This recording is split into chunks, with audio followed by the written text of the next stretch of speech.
Salut à tous, bienvenue dans notre série de vidéos 7 minutes avec Prince. On aborde aujourd'hui un thème particulier qui moi-même m'a étonné et certainement ça va vous étonner. Les nouveaux esclaves. Certes, beaucoup se posent cette question. Est-ce qu'il y en a encore des esclaves aujourd'hui? Cette mode de gestion tant décriée et dénoncée, voire même abolie. Peut-on encore parler des esclaves aujourd'hui? Je vous dis oui. Et à la fin de cette vidéo, vous serez convaincu avec moi qu'il existe encore des esclaves. Au mieux, des nouveaux esclaves. Parfois, eux-mêmes l'ignorent ou s'ignorent des lettres. Pour la petite histoire, l'esclavage, c'est une mode de gestion qui a caractérisé la vie sur la terre à un certain moment, c'est-à-dire un groupe de personnes, la plupart d'entre eux des seigneurs des terres, des propriétaires des terres, ont décidé d'aller prendre leurs semblables humains, là où ils vivaient, de force, pour les amener à aller travailler dans leurs champs, dans leurs fermes ou dans leurs industries, de force, sans salaire. Et ils ont fini par leur imposer cette vie, cette mode de gestion.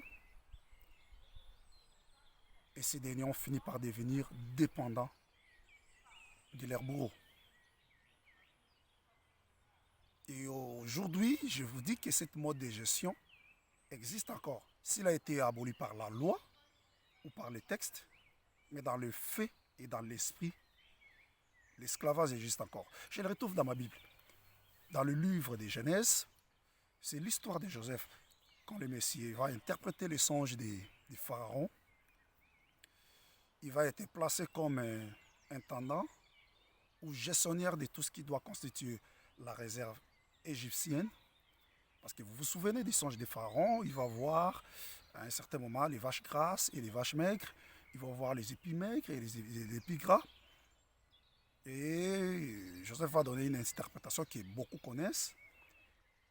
Au finish, l'interprétation est que l'Égypte va passer 7 années d'abondance, de prospérité économique, de richesse. Mais les 7 années suivantes seront des années de crise, comme on le dit et comme on le prétend aujourd'hui, qu'il y aura une crise économique énorme, des crises, des sécheresses et des pénuries. Alors, le Messie qui a interprété le songe, je parle de Joseph, va recevoir l'approbation du roi pour être le gestionnaire de ces programmes, des réserves pour pallier au moment des richesses. Et il va intelligemment, d'ailleurs la plupart des commentaires bibliques disent que c'est les plans les plus économiques, les plus intelligents que le monde n'a jamais connus. Il va demander qu'on fasse des amarres, des réserves, des approvisionnements, si et là en Égypte, pour parler à cette future sécheresse qui s'annonçait pour cette année à venir. Mais ce qui m'intéresse et ce qui m'étonne, c'est au niveau, c'est quand la sécheresse commence. Ce qui m'intéresse, c'est l'attitude du peuple égyptien. Vous savez, pendant la sécheresse, tous vivent la même situation, ils vivent la même abondance, la même richesse. Et que ce soit la maison des pharaons, que ce soit le reste des peuples, tous bénéficient de cette couverture de prospérité, des richesses, d'abondance. Et je m'avais interpellé là quelqu'un pour te dire que d'une manière ou d'une autre, nous avons bénéficié des moments de bénédiction, des moments de prospérité, des moments où tout pouvait aller bien dans notre vie, où tout nous a été donné d'une certaine manière, bien qu'à des degrés différents. Mais chaque être humain traverse son moment de vaches grasses et son moment de vaches maigres. Seulement, moins de personnes savent discerner ces moments et ces saisons dans leur vie. Je suis venu aujourd'hui interpeller quelqu'un pour lui faire savoir que les vaches grâce existe. Et peut-être tu es en train de traverser ces moments dans ta vie. Mais je suis aussi venu t'interpeller pour te dire que les saisons de la vie ne sont pas définitives. De la même manière, il y a un début pour un moment de vache grasse. De la même manière, il y a une fin pour ces temps que Dieu t'accorde aujourd'hui. Au moins les fourmis le savent. Ils savent que sur cette terre, nous n'avons que 2 temps, l'hiver ou l'été, quelles que soient les saisons intermédiaires, printemps ou l'autre. Mais ils savent que ça se joue entre ces 2 temps. Et qu'il y a un temps qui est plus favorable pour le travail, pour la sémence, pour la sémaille, pour les moissons et tant d'autres. Et que l'autre temps, c'est un temps défavorable. Pour nous qui vivons en Europe, nous le savons, l'hiver, on appelle ça le temps mort, où tout presque s'arrête. Mais ce qui est vrai, c'est l'intelligence des fourmis que j'apprécie. La Bible dit, il sait que personne ne peut travailler à l'hiver et il fait de son mieux pour non seulement consommer pendant l'été, mais beaucoup plus pour amasser, pour approvisionner, pour garder. C'est cette intelligence qui manque à beaucoup de personnes et ils finiront par devenir esclaves sans le savoir. Parce que dans la logique d'aujourd'hui, nous allons constater que nous aurons des esclaves qui consacrent leur propre esclavage. Voilà pourquoi cette thèse qui dit le meilleur allié de l'oppresseur, c'est la mentalité de l'oppressé lui-même. Je suis d'accord avec ça et vous allez découvrir avec moi. Alors, le moment où le temps de la vache maigre est venu, de la sécheresse en Égypte, les peuples qui ont vécu la richesse, qui ont vécu la prospérité avec Pharaon, et ils ont opté pour une attitude irresponsable de la consommation. Je veux que vous reteniez tous ces mots-là parce que ces mots consommation, dépendance, force vont jouer dans la suite de notre enseignement ou dans la suite de notre vidéo. Ils ont passé tout leur temps à consommer. Je vais dire à quelqu'un, par rapport à tout ce que Dieu te donne aujourd'hui, par rapport à tout ce que Dieu met aujourd'hui à ta disposition, sache une vérité qu'on ne consomme pas tout. D'ailleurs, l'essence même de la vie nous l'éprouve. Quand Dieu nous donne un fruit, il nous donne une partie consommable qu'on appelle la chair, mais il y a une partie qu'on ne consomme pas qu'on appelle les noyaux. Et pourquoi Dieu a voulu que dans chaque fruit, qu'il y ait des noyaux, qu'il y ait des pépins, qu'il y ait des graines? Parce que Dieu voulait que ce que nous consommons, nous ne le consommons pas totalement, mais qu'il y ait une partie, qu'il y ait une portion qui soit gardée pour la pérennisation de ces fruits, mais aussi pour la pérennisation de cette récolte. Il ne veut pas que nous mangeons tout aujourd'hui et que demain nous venons à manquer. Dieu voulait que l'homme sache faire la part des choses entre consommation et ce qu'on garde, ce qu'on préserve, pour permettre encore demain qu'il puisse trouver à manger. Je veux dire à quelqu'un qui a l'habitude de dire que chaque jour suffit sa peine et Dieu va nous donner, Dieu va nous donner. Je te dis que chaque jour nous ne mangerons pas par miracle. Il y a des jours où nous mangerons dans un cycle normal parce que Dieu l'a permis ainsi. Alors ils vont tout consommer eux, mais Pharaon et Joseph vont être plus intelligents, vont avoir l'intelligence de la saison pour garder une partie de leurs récoltes. Et c'est cette partie qui va faire la différence entre les nouveaux esclaves que les peuples vont devenir et les hommes libres et prospères qui va devenir Pharaon au travers de Joseph. Après un temps, ces peuples commencent à se trouver dans les besoins. La différence se trouve à ce niveau-là. Ils n'ont plus de quoi consommer. Et ils font recours à Joseph. Ils vont crier auprès de ces messieurs que nous n'avons pas à manger si vous pouvez nous donner quelque chose. Le messieurs leur dit, apportez-moi de l'argent, apportez-moi tout ce que vous avez pour acheter la semence, pour aller semer dans votre champ et pour consommer. Ils vont apporter tout leur argent. Tu sais, je vais te dire une chose. Dans ce monde, il y a des gens qui ont compris que l'argent qui se trouve dans ton sac, dans ton compte bancaire, dans ta poche, doit leur servir d'enrichissement. Ils jouent équilibristes. Ils jouent entre la notion de consommation et la notion de production. Et ils produisent et nous nous consommons. Et tant que nous resterons des consommateurs, et tant que nous travaillons juste pour consommer, je suis en train de dire à quelqu'un qui est dans le processus de devenir ces nouveaux esclaves, cet esclavage dont nous avons tant dénoncé, cet esclavage dont nous croyons être aboli, mais je t'affirme et je te confirme que cet esclavage existe encore, mais sous une forme intelligente. sous une forme smart, comme on dit en anglais.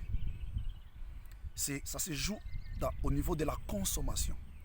Une personne qui consomme beaucoup, une personne qui ne fait que consommer, qui ne fait qu'acheter, finit par devenir esclave. Et ils sont venus acheter des biens.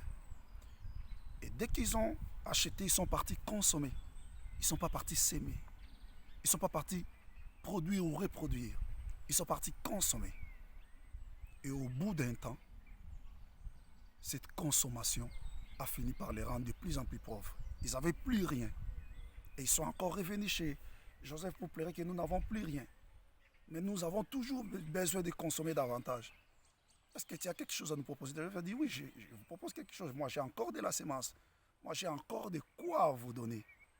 Mais moyennant quelque chose, ces gens-là vont dire, nous allons cette fois-ci vous donner nos terres.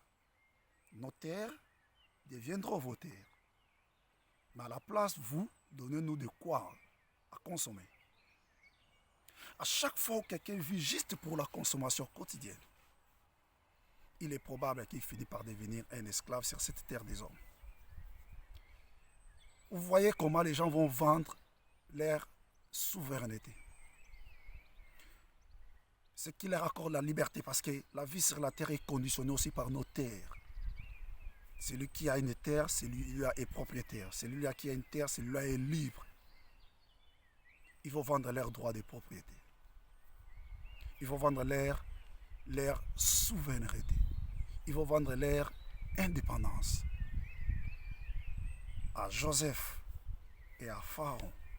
Autrement dit, même les terres qui vont continuer à vivre et à s'aimer ne sont plus leurs terres. Je vais dire à quelqu'un, nous qui n'avons pas de terres, nous dépendons des terres des autres. D'une certaine manière, nous sommes leurs esclaves. Et il est temps qu'un homme, une femme, un parent réfléchissent à se défaire de cette condition humaine qui pour moi reste une condition humiliante. Parce que l'esclavage n'est pas seulement un état, mais c'est aussi un conditionnement. Ils sont partis, ils ont réussi de vivre fait, et ils vont répéter la même bêtise de la consommation. Excusez-moi et passez-moi l'expression. Mais vous voyez comment ces gens, progressivement, et dans un processus qu'ils ignorent, ils sont en train de se vendre et de devenir dépendants des pharaons, alors qu'ils ne l'étaient pas avant les 7 années de sécheresse. Ils vont consommer et ils vont revenir pour une troisième fois pour demander à Joseph s'ils pouvaient encore avoir quelque chose à consommer. Ces derniers leur disent, vous devez offrir une contrepartie. Mais puisqu'ils n'ont ni argent, puisqu'ils n'ont ni terre, ils vont en revanche donner leur propre corps. Ils vont dire, et c'est la parole la plus dramatique que j'ai écoutée dans l'histoire du monde et de l'histoire de la Bible. Ils vont dire exactement ceci à Joseph. Nous nous vendons à vous, nous et nos enfants et nos femmes et nos familles, comme esclaves. Nous nous vendons à vous. Mais en revanche, donnez-nous de quoi nous consommer. Là, le processus de l'esclavage va atteindre son paroxysme. Là, ils vont parachever ces grands systèmes aujourd'hui qu'on appelle, ou hier qu'on a appelé l'esclavage, mais aujourd'hui qui a pris une forme smart, une forme intelligente. Les hommes vont se vendre à d'autres hommes. Les hommes vont vendre leurs terres à d'autres hommes. Les hommes vont prendre leur poche, leur compte, leur argent et les donner à d'autres hommes. Et ils vont devenir dépendants. Et ces hommes-là venant vont leur imposer une mode de vie, une mode de gestion, une mode de travail. C'est ce qui s'est passé à cette époque-là. Et c'est comme ça que ces peuples-là, qui autrefois ne l'étaient pas, vont devenir des esclaves officiels des pharaons. Ce processus, je crois qu'il existe encore aujourd'hui, où nous dépendons des autres, où nous ne vivons que pour la consommation, où nous et nos enfants, dans le système qui est le nôtre, nous ne ferons que travailler, travailler, travailler pour les autres. Si le peu de semblant que nous allons faire pour travailler pour nous, ce sera juste pour la consommation. Mais les bénéficiaires de nos efforts, les bénéficiaires de notre énergie, les bénéficiaires de tout ce que nous allons faire sur la terre, ce sont les autres. Ce sont les riches. Ce sont nos patrons. Ce sont nos employeurs. Et ça, c'est ce que je vais partager ces derniers jours, ces jours avec vous dans cette série de vidéos 7 minutes avec Prince. Restez connectés sur notre page. N'oubliez pas de vous abonner sur cette chaîne, mais aussi de partager ces vidéos. Mais n'oubliez pas surtout beaucoup plus d'activer la cloche de notification pour chaque semaine, pour chaque mois, recevoir nos vidéos et comprendre les vérités concernant les nouveaux esclaves. Que Dieu vous bénisse. À la prochaine. C'était le coach.